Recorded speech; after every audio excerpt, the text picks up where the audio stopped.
திரும்பவும் வீட்டுக்குள்ள மதி வந்ததுனால இந்த ராஜலட்சுமி தான் இந்த விஷயத்துல தோத்து போனதா நினைச்சு ரொம்ப மன உளைச்சல்ல இருக்காங்க. இதனால இந்த கோபத்தை மலர்கிட்ட காட்டவும் செய்றாங்க. மலர் எப்போதும் போல இந்த வீட்டுல தன்னுடைய வேலைகளை பார்த்துக்கிட்டு இருந்தாலும் மதி மலர்கிட்ட போயிட்டு, அக்கா அன்னைக்கு நான் பேசினதை நினைச்சு நீங்க ரொம்ப வருத்தப்பட்டிருக்கீங்கன்னு அவர் சொல்லி நான் தெரிஞ்சுக்கிட்டேன். உங்க ஹஸ்பண்ட் சொல்லி தான் எனக்கு இந்த விஷயம் தெரியும் அப்படின்னு சொல்லும்போதும், இல்ல மதி அன்னைக்கு நீ இப்படி டக்குன்னு பேசினதோ எனக்கு ரொம்ப மனசுக்கு ரொம்ப வருத்தமா போயிடுச்சுன்னு அங்க மலரும் சொல்ல, அக்கா நான் பேசினது உங்களை காயப்படுத்திருக்கலாம், ஆனா அதுதானக்கா உண்மை அப்படின்னு சொல்லும்போது திரும்ப அதிர்ச்சியோட மலர் இங்க மதியை பார்க்க, ஆமாக்கா இப்பவும் நீங்க மற்றவங்க சொல் பேச்சை கேட்டு மற்றவங்களுக்காக விட்டு கொடுத்து வாழ்றோன்னு நினைச்சுக்கிட்டு நீங்க உங்க சுயமரியாதை இழந்துகிட்டு தான் இருக்கீங்க. என்னைக்கு நீங்க உங்களுக்காக எதிர்த்து நிக்கிறீங்களோ அன்னைக்கு தான் நீங்க இந்த வீட்டுல சுயமரியாதையோட வாழவும் முடியும். அடுத்து என்ன நடக்கும்னு பயந்து வாழ்றதை விட என்ன நடந்தாலும் பார்த்துக்கலான்ற மாதிரி தைரியமா உங்களுடைய வாழ்க்கைக்காக நீங்க நின்றுதாக்க ஆகணும். அதுக்காக தான் நான் அன்னைக்கு அப்படி பேசினேன். நிச்சயமா அது உங்களை காயப்படுத்திருந்தாலும் உங்களை யோசிக்க வச்சிருக்குன்னா நான் முழுமையா நம்புறேன்னு சொல்லிட்டு மதியம் அங்கேருந்து கிளம்பி வேலைக்கு போக எங்க கிளம்பிட்டா இவன் நினைச்சு ராஜலட்சுமி பார்த்துட்டே இருக்காங்க.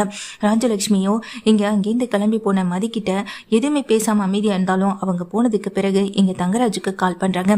மாப்பிள்ள அன்னைக்கு அவ என்னெல்லாம் நாடகத்தை போட்டா பாத்தீங்களா, வீட்டுக்கு வெளியே போய் உட்கார்ந்துகிட்டு இருந்தது. அதுக்கு பிறகு அவ பண்ணின நாடகம் எல்லாத்தையும் என்னால மறக்க முடியாது மாப்பிள்ள. ஒரு மன்னிப்பு கேட்கறதுக்கு அவகிட்ட இருந்து நாம இங்க கதற வேண்டியதா போயிடுச்சு. அதுக்காக நீங்க எங்களுக்காக ஒன்று செய்யணும். இந்த மலர் மாதிரி அவளும் இந்த வீட்டுக்குள்ளேயே இருக்கணும், அவள் வேலைக்கெல்லாம் போகக்கூடாது அப்படின்னு சொல்ல, அதை நீங்களே சொல்லியிருக்கலாமே எத்தனை அங்கே தங்கராஜு சொல்ல, இல்லை மாப்பிள்ள அவள் சொன்னால் கேட்கக்கூடியவளா, இந்த மலர்கிட்ட சொன்னால் கூட கேட்டுப்பா, ஆனால் அவகிட்ட ஒரு வார்த்தை நம்ம பேச முடியாது, கேட்கவும் முடியாது. அதான் மாப்பிள்ள அவள் வேலை பார்க்குற இடம் உங்களுக்கு நல்லா தெரிஞ்ச இடம் தானே, அவளுக்கு அந்த வேலை பர்மனெண்ட் ஆகலைல்ல, டெம்பரவரியாக தானே போயிட்டுருக்கான். அந்த வேலை அவளுக்கு வேணாம் மாப்பிள்ள, நீங்கள் அங்கே பேசி அவளை வேலையை விட்டு நிறுத்த சொல்லிடுங்க. அதுதான் மாப்பிள்ள இதுக்கு கிடைக்கிற ஒரே வழி. அப்பவாச்சும் நமக்கு அடங்கி இருக்கலான்னு நான் பார்க்குறேன் அப்படின்னு சொல்ல, அத்தை நீங்க சொல்லிட்டீங்கல்ல கவலையை விடுங்க நான் பார்த்துக்கிறேன்னு தங்கராஜ் சொல்லிட்டு போனை வச்சிடறாரு. இங்க ராஜலட்சுமியும் ரொம்ப சந்தோஷமா இருக்காங்க. அதே நேரத்தில் அங்கே போன மதிக்கும் வேலை இல்லைன்னு சொல்லி அனுப்பி விடுறதுனால மதி கொஞ்சம் சண்டை போட்டு பிரச்சனை பண்றாங்க. ஆனா இது ரெக்கமெண்டேஷன்ல வந்த வேலைமா, அதனால வேற வழி இல்லைன்னு சொல்லி இங்க அனுப்பி வச்சிடறாங்க. இங்க மதியும் மனசொடைஞ்சு வீட்டுக்கு வராங்க. வீட்டுக்கு வந்த மதிக்கிட்ட மலர் என்ன நடந்துச்சுன்னு கேட்க, இல்லக்கா திடீர்னு வேலை இப்போதைக்கு இல்லைன்னு சொல்லி அனுப்பிட்டாங்க. இப்போதைக்கு இல்லையா எப்போதைக்குமே இல்லையான்னு எனக்கு தெரியல அப்படின்னு சொல்லிட்டு உடஞ்சு போய் உட்கார்ந்துருக்கேன். அதுக்கு ஒன்னே அங்க நின்றுகிட்டு இருக்க ராஜலட்சுமி, அதான் தெரியுமே அட்ரா சக்க, எனக்கு தெரியாத விஷயமா, இதெல்லாம் நடக்கும்னு எனக்கு முன்கூட்டியே தெரியும். இதோ எங்க கிட்ட வாயாடுற மாதிரி அங்கேயும் போயிட்டு உனக்கு மேலே இருக்கவங்க எல்லான்னு கேட்டையும் வாயாடி இருந்திருப்பேன். அதான் உன் வேலையும் வேண்டாம் ஒன்றும் வேண்டாம் நீ வீட்டில் இருந்துக்கோமான்னு சொல்லி மூட்டை முடிச்ச கட்டி அனுப்பி விட்டாங்க போல. இனிமேலாச்சும் வாயடக்கம்னு கொஞ்சம் இருக்கட்டும் அப்படின்னு ராஜலட்சுமி சொல்ல, மதி எதுவுமே பேசாம உள்ள கிளம்பி போயிடுறாங்க. இந்த விஷயத்த இங்க உடனே சுரேஷ்க்கு கால் பண்ணி சொல்ல, மாமா இப்பதாமா எனக்கு ஃபோன் பண்ணி விஷயத்த சொன்னாரு. எனக்கும் இதை கேட்கும்போது சந்தோஷமா தான் இருக்கு, அவளுக்கெல்லாம் அப்படிதான் வேணும்னு அங்க சுரேஷ் சொல்றாங்க. சரிடா சுரேஷ் நீ வேலையை பாரு அப்படின்னு சொல்லிட்டு போனை வச்சிடறாங்க. இதெல்லாம் இங்க ராஜலட்சுமி மனசுக்கு குளிர்ச்சியா இருக்கு. என்ன ராஜலட்சுமி மாப்பிள்ளை கிட்ட எல்லாம் பேசி நடத்தி முடிச்சிட்ட போலன்னு சொல்ல, பின்ன இவ பண்ண வேலைக்கு நான் அதை கூட செய்யாம இருப்பேனாங்க. இனிமே இவ வீட்டுல என்ன பாடுபட போறான்னு மட்டும் பார்த்துக்கிட்டே இருங்க. இனிமே மலர் பார்க்குற பாதி வேலையில இவ தான் எல்லாத்தையும் பார்க்கணும். அதெல்லாம் இனி நான் பார்த்துக்கிறேன். ஒரு மாமியார்னா சாதாரணமா நினைச்சிட்டால, இந்த மாமியார் எப்படி நடந்துப்பான்னு இனி அவளுக்கு காட்டுறேன்னு ராஜலட்சுமி சவால் எடுத்தபடி உட்கார்ந்துகிட்டு இருக்காங்க. அப்படி இருக்கும்போது தான் அன்னைக்கு நைட்டு வந்துட்டு இங்க சுரேஷ் வந்துட்டு தான் அன்னைக்கு ஃபோன் பண்ணி விஷயத்த சொல்றாங்க. அண்ணி அன்னைக்கு நம்ம வீட்டுக்கு ஒரு கெஸ்ட் வராங்க, நான் அவரை கூட்டிட்டு வர போறேன்னு சொல்ல, என்ன சுரேஷ் யார் வரான்னு சொல்லி கேட்க, கமிஷனர் தான் அண்ணி அப்படின்னு சொல்ல, கமிஷனரா அப்படின்னு சொல்லி அதிர்ச்சியில கேட்குறாங்க. ஆமா அண்ணி அவரை நான் தான் கூட்டிட்டு வரேன்னு சொல்லியிருக்கேன், ஒரு முக்கியமான வேலை விஷயமா தான் வராரு அந்த பக்கமா, அப்படியே நைட்டு சாப்பாடே நம்ம வீட்டில் கொடுத்தலான்னு நினைச்சேன், அதுக்காக தானே அப்படின்னு சொல்ல, சரி சுரேஷ் நான் இப்போ சமைச்சிட்றேன்னு சொல்லிட்டு அதுக்கான சாப்பாடெல்லாம் ரெடி பண்ணிட்டு இருக்காங்க. என்ன தடபுடலா சாப்பாடு ரெடி ஆகுது போலன்னு அங்க வந்து ராஜலட்சுமி கேட்க, ஆமா சுரேஷ் இப்பதான் கால் பண்ணாத, ஏதோ கமிஷனர் வீட்டுக்கு வராராம், அவருக்கு சாப்பாடு ரெடி பண்ணணும்னு சொன்னான்னு சொல்ல, சரி சரி நல்ல சாப்பாடா ரெடி பண்ணி வை, எங்க எவ்வளவு பெரிய ஆளெல்லாம் எங்க சுரேஷுக்கு தெரிஞ்சிருக்கு பாரு, கமிஷனர் எல்லாம் நம்ம வீட்டுக்கு கூட்டிட்டு வர அளவுக்கு சுரேஷ்க்கு நல்ல பழக்கம் போல அப்படின்னு சொல்லிக்கிட்டே இங்க ராஜலட்சுமி ஹாலில் வந்து உட்கார்றாங்க. அப்போதான் தங்கராஜுக்கும் ஃபோன் பண்ணி, மாமா இந்த மாதிரி கமிஷனர் வீடு வரைக்கும் வரேன்னு சொல்லியிருக்காருன்னு சொல்ல, நானே அவரை போய் நேரில் பார்க்கலான்னு இருந்தேன், அவரே நம்ம வீட்டுக்கு வராருன்னு சொல்கிறப்போ எனக்கு சந்தோஷமாக தான் இருக்கு, அவர்கிட்ட சில விஷயங்கள்லாம் பேச வேண்டியது இருக்குது, நானும் அப்படியே வீட்டுக்கு வந்துடுறேன்னு தங்கராஜு சொல்கிறாங்க. கொஞ்ச நேரத்திலேயே இங்கே சுரேஷ் அவங்கள கூட்டிகிட்டு வரேன், வீட்டு வீட்டில் எல்லாருமே இன்ட்ரடியூஸ் பண்ணிட்டு இருக்கும்போது சுரேஷ் உங்கள் ஒய்ஃப் மதியங்க அவங்கள தான் எனக்கு நல்லா தெரியுமே அப்படின்னு கமிஷனர் சொல்ல மதியம் உள்ளேருந்து வெளியே வராங்க. வாங்க சார் வணக்கம் அப்படின்னு சொல்லும்போது எப்படிமா இருக்கேன் நல்லா இருக்கேன்னு சொல்லி கேட்க நான் ரொம்ப நல்லா இருக்கேன்னு சொல்லிட்டு மதியம் சொல்கிறாங்க. சரி வாங்க சாப்பிட்லான்னு மலர் எல்லாருக்குமே சாப்பாடு எடுத்து வைக்க கமிஷனரும் நல்லா சாப்பிட்றாரு. சாப்பிட்டுட்டு வெளியே வந்து அமைதியாக உட்காந்துருக்காரு. நான் ஒரு முக்கியமான விஷயமா வெளியே வந்தேன்னு சொன்னல அப்படின்னு சொல்லும்போது ஆமாம் சார் இங்கே யாரையும் மீட் பண்ணணும்னு சொன்னீங்க அப்படின்னு அங்கே சுரேஷன் சொல்ல நான் மீட் பண்ண வந்ததே உங்கள் ஒய்ஃப் மதிய தான் அப்படின்னு சொல்லும்போது ஒரு சின்ன சர்ப்ரைஸ் கொடுக்கலான்னு நினச்சேன் அதுக்காக தான் வந்தேன்னு சொல்கிறாரு. என்னையவா அப்படின்னு சொல்லிட்டு பார்க்க ராஜலட்சுமிக்கும் ராகவனுக்கும் பெரிய அதிர்ச்சியாக இருக்குது. அங்கே தங்கராஜும் தான் எவ்வளோ பெரிய ஆளுன்னு இங்கே எல்லாருக்கும் தெரியும். ஆனால் இந்த மதியை பார்க்குற அளவுக்கு இவ அப்படி என்ன செஞ்சுட்டான்ற மாதிரி அந்த தங்கராஜ் பார்த்துக்கிட்டு இருக்க வந்திருக்க அந்த கமிஷனரும் எங்கள் மதியை பார்த்துட்டு இந்தாமா அப்படின்னு சொல்லிட்டு ஒரு லெட்டர் கொண்டு வந்து கொடுக்குறாங்க. இதை வணங்கி படித்து பார்க்குறாங்க மதியம். மதிக்கு அதை படித்தோடனே அளவு கடந்த சந்தோஷம்.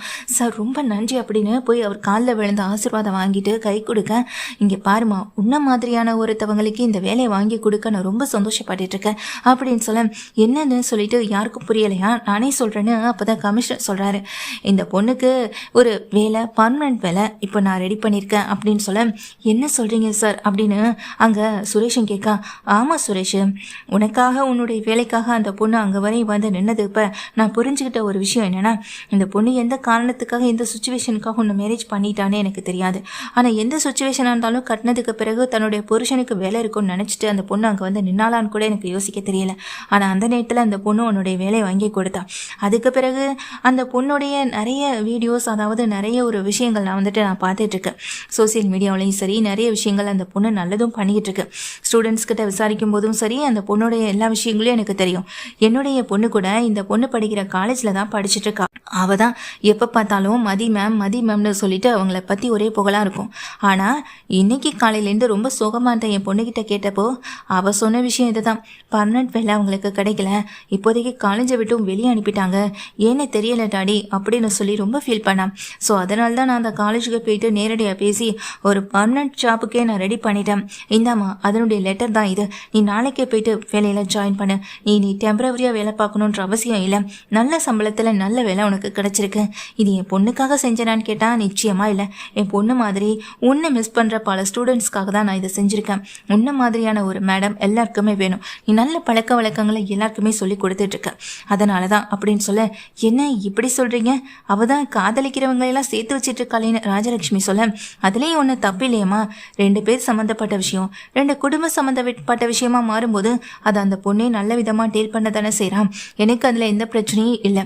அவங்க நல்லா டீச் பண்ணுறாங்களா அதைத்தான் பார்க்கணும். அதை தவிர்த்து தனிப்பட்ட விஷயங்களை பற்றி நான் பேசுகிறதுக்காக வரல அப்படின்னு சொல்லிட்டு அதை கையில் ஒப்படைக்கவும் செய்கிறாங்க.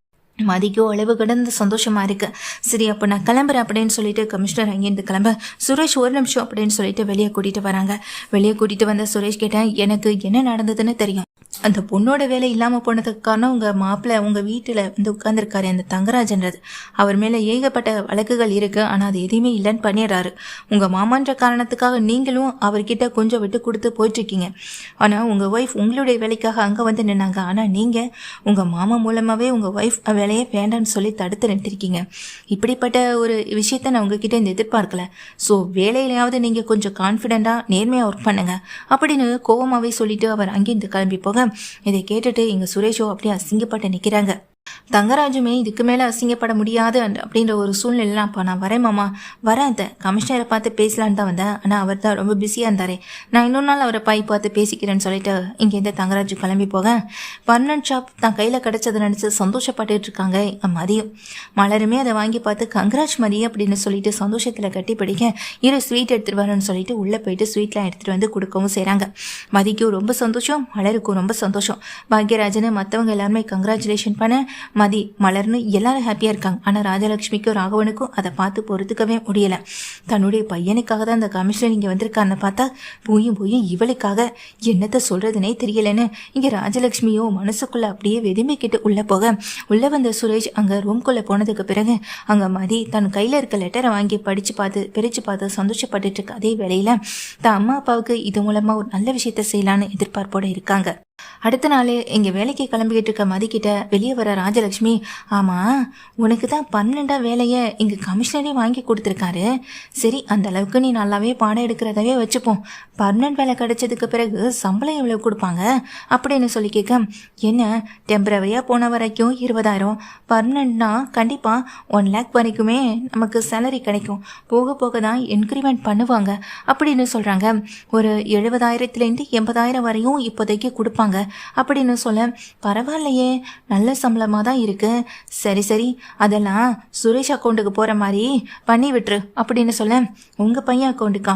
ஏன் உங்கள் பையன் போய் சம்பாதிக்கலையா அப்படின்னு சொல்லிட்டு அங்கே மதியம் கேட்க, ராஜலக்ஷ்மி அப்படியே ஆடி போய் நிற்கிறாங்க. உங்ககிட்ட எதையுமே பேச முடியாது, நம்ம குடும்பத்துக்காக தானே அப்படின்னு சொல்ல, இப்போ தான் நான் உங்கள் குடும்பமாக தெரியலனா? அன்னைக்கு வீட்டை விட்டு வெளியே அனுப்பும்போது நான் உங்கள் குடும்பமாக தெரியலையான்னு மதி படக்குன்னு இந்த கேள்வியை கேட்ட உடனே ராஜலக்ஷ்மி முகம் சட்டுன்னு ஒரு மாதிரி ஆகுது. இந்த பணத்தை என்ன பண்ணணும்னு எனக்கு தெரியும். எங்கள் அம்மா அப்பா என்னை கஷ்டப்பட்டு படிக்க வச்சுருக்காங்க. அவங்களுக்கு தான் இந்த பணத்தை நான் கொடுப்பேன். இதில் நீங்கள் யாரும் கேள்வி கேட்கலாம் முடியாதுன்னு சொல்லிட்டு இருக்காங்க. சொல்லிட்டு எந்த பதிலுமே இங்கே இதுக்கு மேலே இங்கே ராஜலக்ஷ்மிகிட்ட கொடுக்காம அந்த இடத்த விட்டு போக, அத்தை நீங்கள் பண்ணுறது தப்புன்னு தெரியலையா? மதிக்கிட்ட போய் இந்த வீட்டு செலவுக்காக பணம் கேட்கலாம். மொத்த பணத்தையும் சுரேஷ் அக்கௌண்ட்டில் போடுனா எப்படி போடுவாவ அப்படின்னு சொல்ல, பொம்பளைங்கன்னா அப்படிதான் இருக்கணும் அப்படின்னு உடனே அதுக்கு ராஜலக்ஷ்மி பதில சொல்லும்போது, இங்கே மலருமே வந்துட்டு செம்ம டென்ஷனோட, அத்தை அதெல்லாம் எல்லார்கிட்டையும் எதிர்பார்க்க முடியாது. மற்ற வீட்லேயும் போயிட்டு பார்த்தா தான் நமக்கு என்னன்னு தெரியும். மதி பேசுறதுல தப்பில்லை. அவங்க அம்மாவும் அப்பாவும் இங்கே கஷ்டப்பட்டுட்டு இருக்காங்க. அவங்களுக்கு ஹெல்ப் பண்ணணும்னு நினைக்கிறான்.